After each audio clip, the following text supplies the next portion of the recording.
Welcome to all in this channel Study with PI. I am Amit. So friend, आज के इस episode में very important topic पे discuss करने वाले हैं. So don't be late start now. So आज जिस टॉपिक पे डिस्कस करने वाले हैं वह टॉपिक है शासन के प्रकार और राज होने के लिए आवश्यक तत्व. आप यहाँ पे समझेंगे शासन के प्रकार अर्थात शासन के कितने प्रकार होते हैं और किस प्रकार उन्हें संचालित किया जाता है.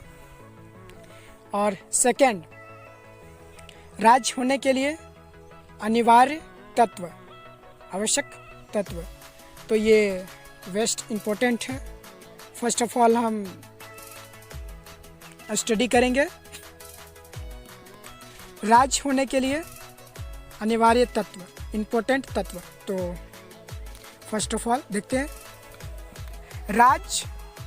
आप जब भी समझेंगे तो एज अ पॉलिटिकल व्यू में अगर बात किया जाए तो फिर राज अर्थात राज हम उन्हें कहते हैं राज्यों का संघ, यानी एक कंट्री को हम यहाँ पे कॉन्स्टिट्यूशन में राज्य के रूप में संबोधित करते हैं. ओके, तो एक राज्य होने के लिए फर्स्ट ऑफ ऑल हमें चाहिए भूभाग अर्थात क्षेत्रफल, फिर जनसंख्या एंड शासन व्यवस्था, और फोर्थ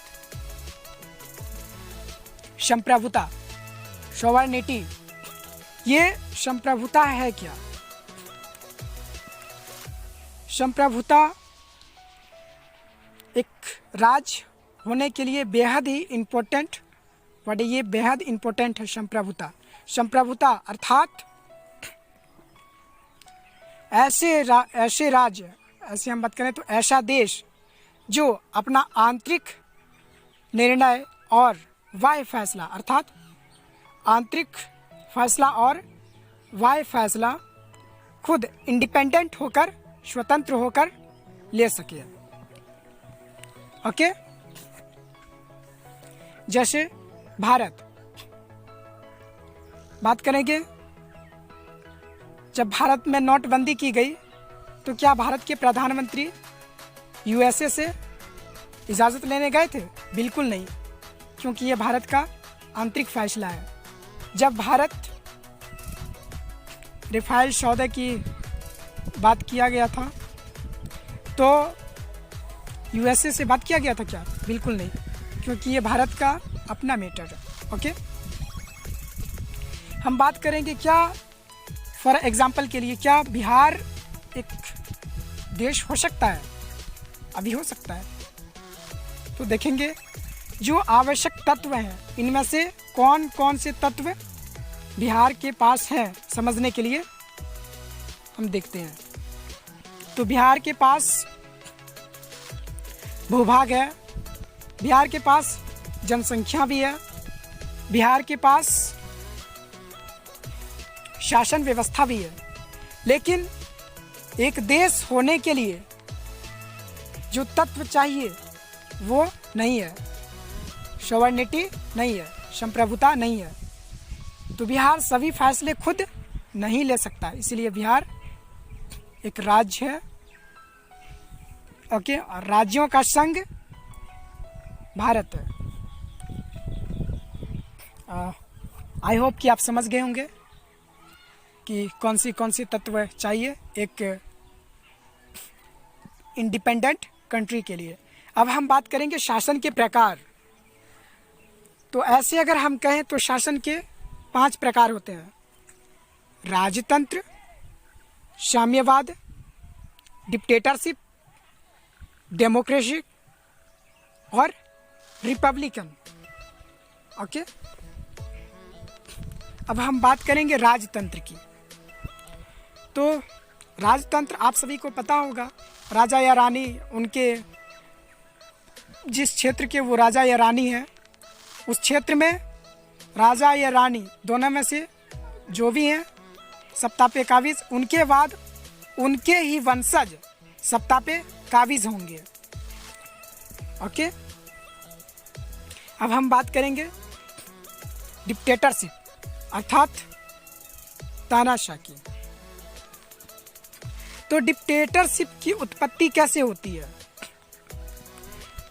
डिक्टेटरशिप की उत्पत्ति इस प्रकार होती है, जब देश के सेना अध्यक्ष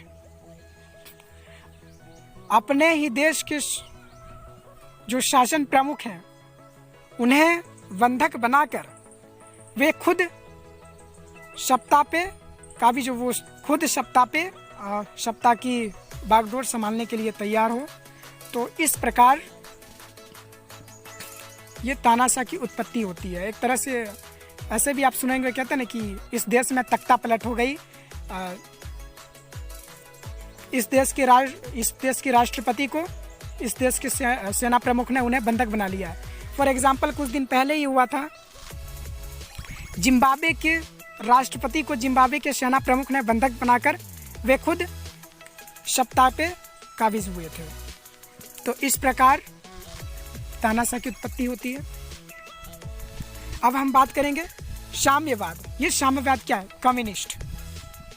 साम्यवाद किसी एक पार्टी के किसी खास लोगों के समूह द्वारा जब देश की शासन व्यवस्था को संचालित करता हो, उन्हें साम्यवाद कहते हैं, कम्युनिस्ट। जैसे चीन में एक ही पार्टी है और उसी पार्टी के कुछ लोगों के समूह द्वारा देश की शासन व्यवस्था को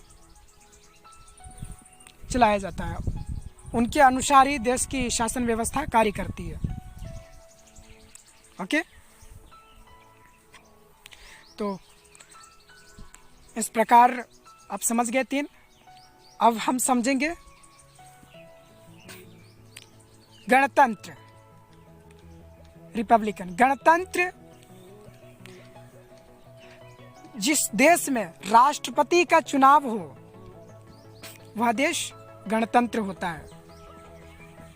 और इसी प्रकार है लोकतंत्र। जिस देश में शासन प्रमुख का चुनाव हो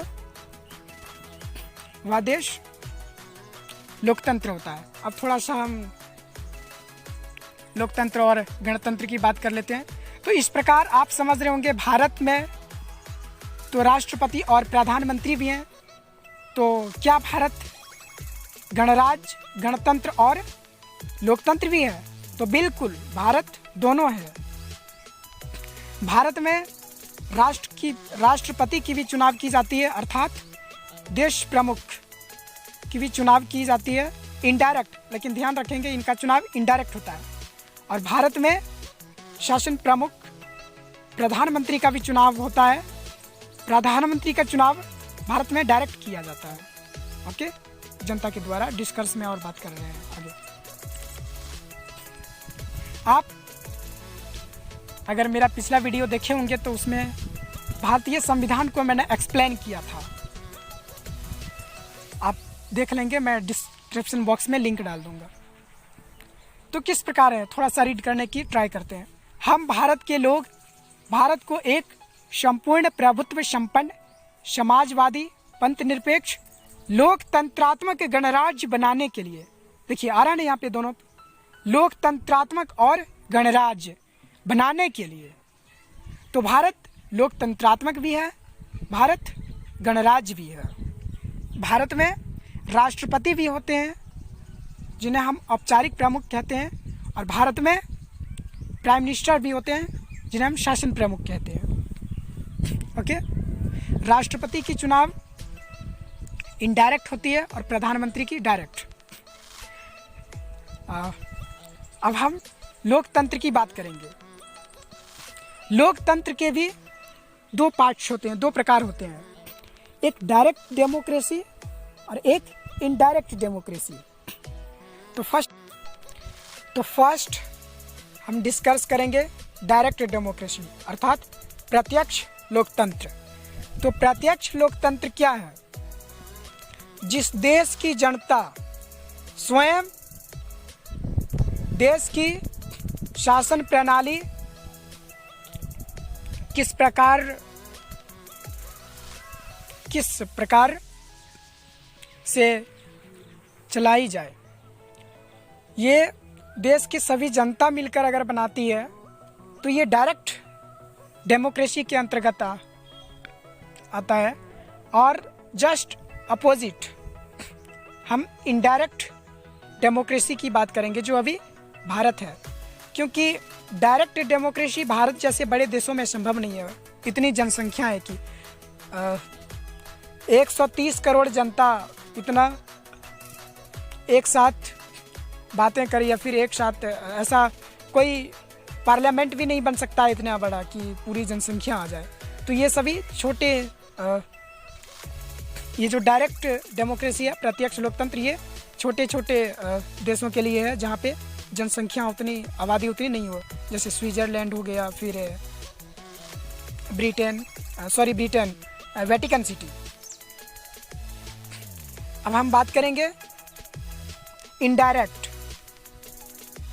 डेमोक्रेसी अप्रत्यक्ष लोकतंत्र जो भारत में है। तो अप्रत्यक्ष लोकतंत्र में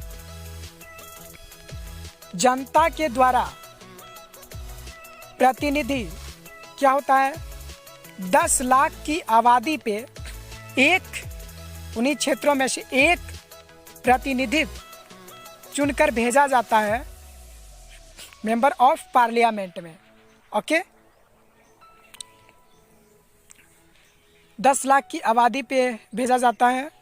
ये 10 लाख जिस क्षेत्र से जीत कर आते हैं, जिन क्षेत्रों से इन्हें चुनकर भेजा जाता है, वहाँ के सभी जनता की ये प्रतिनिधित्व करते हैं। ये सभी जनता की आवाज़ बन के मेंबर ऑफ पार्लियामेंट में अपनी प्रेजेंटेशन या जो भी वक्तव्य रखना होता है वो रखते हैं, अपनी ओर से कार्य करते हैं। ओके, और हम बात कर रहे थे पहले जो मैंने बताया तत्वों के बारे में, तो आपको यहाँ पे एक बात और बता दें, जो संप्रभुता जो है एक देश के लिए बेहद इम्पोर्टेंट, ये भी सांसद के पास ही होती है। सांसद के बारे में भारतीय संविधान में आर्टिकल 79 में वर्णन है, कभी इन पे भी हम न्यू एपिसोड लेके आएंगे। तो 10 लाख की आबादी पे सांसद एक प्रतिनिधित्व करने के लिए भेजा जाता है और उनके द्वारा एक प्रधानमंत्री का चुनाव किया जाता है जो शासन प्रमुख होते हैं।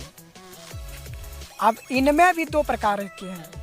अप्रत्यक्ष लोकतंत्र भी 2 प्रकार से होते हैं, एक अध्यक्षात्मक और एक संसदात्मक। अब ये दोनों क्या है, अध्यक्षात्मक और संसदात्मक।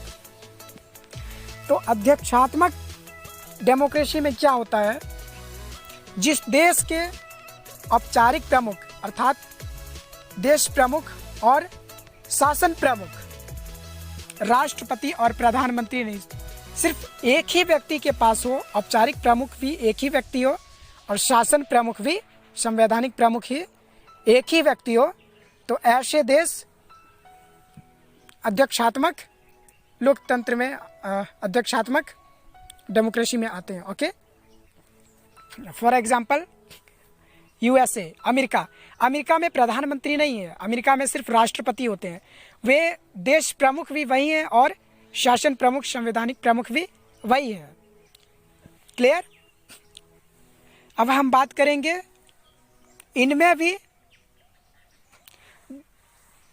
भारत में क्या है, दोनों फर्स्ट ऑफ ऑल बता दें, भारत में शासन प्रमुख भी है प्रधानमंत्री, ओके, और देश प्रमुख राष्ट्रपति भी है। अब इनमें भी 2 प्रकार से होते हैं। ये तो हो गए, भारत दोनों है, संसदात्मक भी और अध्यक्षात्मक भी।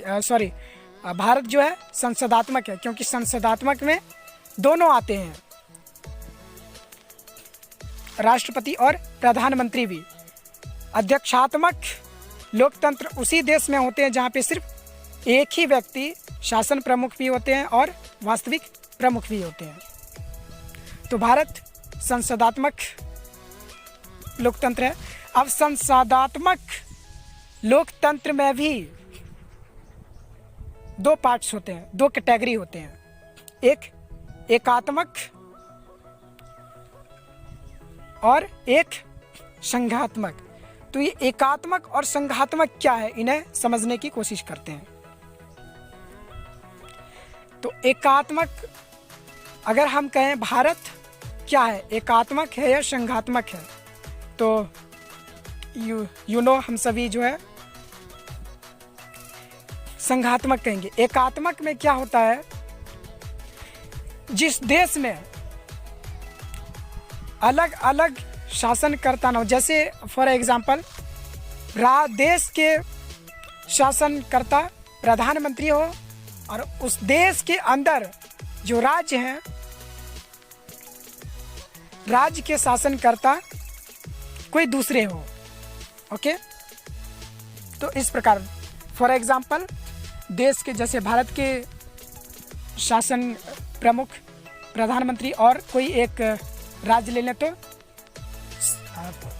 Chief minister. ओके, तो इस प्रकार भारत संघात्मक है। लेकिन अगर हम इन्हें भारतीय संविधान को गहराई से देखें तो ना ही भारत संघात्मक है और ना ही एकात्मक है। अब बात करेंगे कैसे। एकात्मक इसलिए नहीं है क्योंकि भारत में शासन प्रमुख प्रधानमंत्री होते भी हैं, लेकिन सभी राज्यों के मुख्यमंत्री भी होते हैं। अगर ऐसी बात है तो फिर आप समझेंगे कि संघात्मक तो होना चाहिए। ये भी नहीं है पूर्ण रूप से। ये इसलिए नहीं है क्योंकि जो भी कानून राज्य के लिए बनाई जाती है तो उन पे वह कानून तभी राज्य में लागू होता है जब राज्य के राज्यपाल उन पे साइन करे। जब तक राज्य के राज्यपाल साइन ना करे तो वह कानून राज्य में लागू नहीं होता है। तो आप सभी को पता है कि राज्य में जो राज्यपाल होते हैं वो प्रधानमंत्री के द्वारा, केंद्र के द्वारा भेजा जाता है। तो एक तरह से हम कहें तो एकात्मक की गुणों को यहाँ पे भी लिया गया है।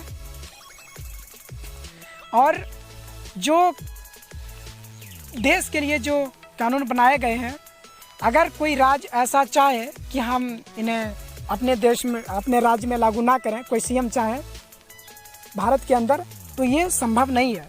तो यहाँ पे भी एकात्मक की गुण हैं ऐसे भारतीय संविधान में। ओके, तो आप समझ गए एकात्मक और संघात्मक।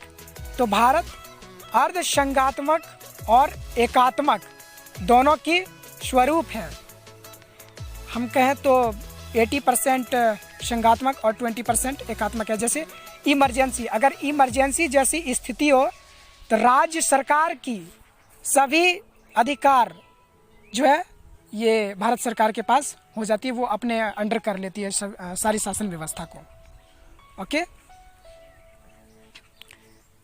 अब हम बात करेंगे सांसद के अंदर जो ये होते हैं कार्यपालिका। ये किन के अंदर कार्य करते हैं? कार्यपालिका, फर्स्ट ऑफ ऑल विधायिका, कार्यपालिका या व्यवस्थापिका और न्यायपालिका, ये तीनों क्या है?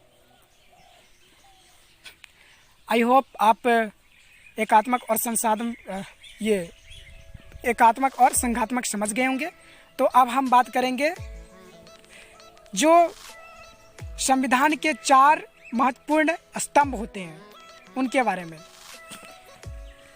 अर्थात विधायिका अगर हम देश में कहें तो सांसद और राज्य में कहें तो एमएलए। तो विधायिका कानून बनाने की कार्य करती है, उन्हें सिर्फ कानून बनाना होता है। और कार्यपालिका अर्थात मंत्री परिषद विधायिका द्वारा बनाए गए कानून को लागू कराती है। और विधायिका के द्वारा बनाए गए कानून, विधायिका सिर्फ कानून बनाएगी, कार्यपालिका या व्यवस्थापिका, कार्यपालिका उन्हें लागू कराएगी। और जो भी कानून है वो अगर एक बार लागू हो जाए और कोई ऐसे व्यक्ति या फिर कोई ऐसे, हम सिंपल में समझने की कोशिश करते हैं, ओके, अगर जनता एक्सेप्ट नहीं करती है तो उन्हें जो सज़ा प्रावधान है ये न्यायपालिका ये प्रावधान कराएगी। तो अब हम थोड़ा सा और एक बार देख लेते हैं। विधायिका कानून बनाने की कार्य करती है,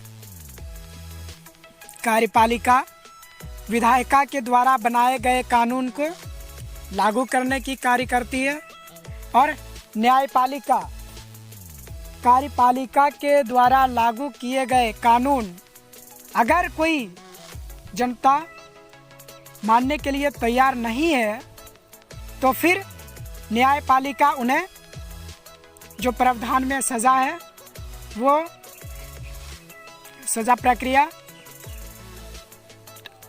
एक तरह से कहें तो देने की कार्य करती है। अर्थात सुप्रीम कोर्ट या फिर हाई कोर्ट या फिर और डिस्ट्रिक्ट कोर्ट भी होते हैं ना बहुत सारे, ओके। और चौथा क्या है? चौथा है पत्रकारिता। पत्रकारिता क्या है?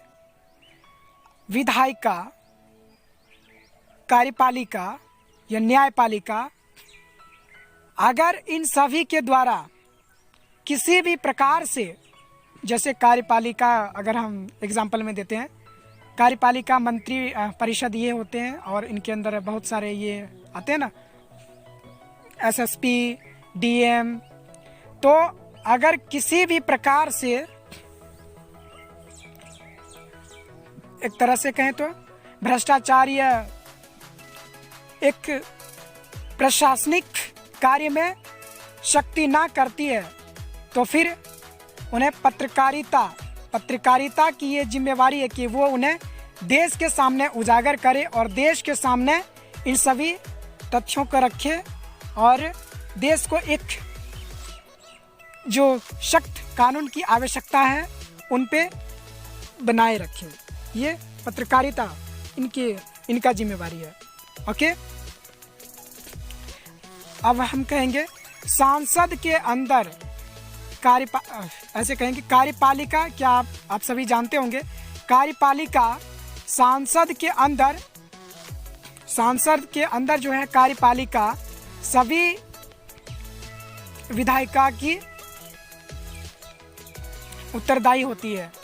जो भी कार्य दिया जाता है विधायिका के द्वारा, जो भी नियम बनाकर, और अगर उन्हें कार्यपालिका सही प्रकार से लागू नहीं करा पा रही है या फिर कोई मिस्टेक है तो सांसद के अंदर कार्यपालिका को जवाब देना होगा, उन्हें बताना होगा कि क्या समस्याएं हैं जो उनसे नहीं हो पा रही है, नहीं कंट्रोल हो पा रही है। इस तरह से हम कहें तो जो कार्यपालिका जो मंत्री परिषद होते हैं वो सांसद के अंदर सांसद की सभी विधायिका की सभी मेंबर ऑफ पार्लियामेंट के सभी मेंबर की उत्तरदायी होते हैं। एक तरह से कहें तो उन्हें जवाब देना होता है कि क्यों कोई ऐसा कार्य है जो सही रूप से सफल नहीं हो पा रहा है। सांसद में कार्यपालिका से सवाल किया जा सकता है, और अगर पर्सनल कोई मंत्री से सवाल करना हो किसी भी प्रकार से तो उनके लिए देश प्रमुख राष्ट्रपति ये कर सकते हैं। तो आई होप ये टॉपिक आपको सुनकर और पढ़कर अच्छा लगा होगा। तो फर्स्ट ऑफ ऑल इसी तरह से आप सभी स्टडी विद VI की चैनल को देखते रहें और न्यू टॉपिक फिर लेकर आएंगे। आप सभी इसी तरह से सभी टॉपिक को सुनते करें। बिल्कुल मैं आशा करता हूँ कि आप सभी को ये टॉपिक अच्छा लगा होगा, और फिर आएंगे नेक्स्ट सैटरडे को एक न्यू टॉपिक लेकर। ओके, तब तक के लिए it's nice to meet you, thanks for